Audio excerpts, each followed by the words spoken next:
फकीरों की टोली यहाँ हमारे घर में क्या कर रही है? चंदा लेने आए होंगे, दे देते हैं थोड़ा बहुत। बकवास बंद करो और हमारी बात कान खोल कर सुनो।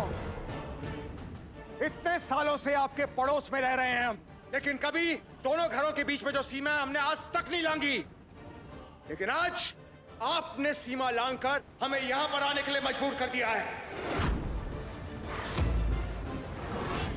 सीधा मुद्दे पे आते हैं। कहाँ है नर्मदा?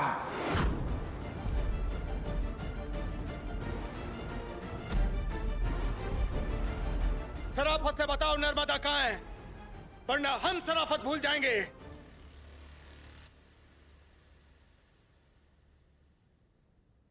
नर्मदा मध्य प्रदेश में है।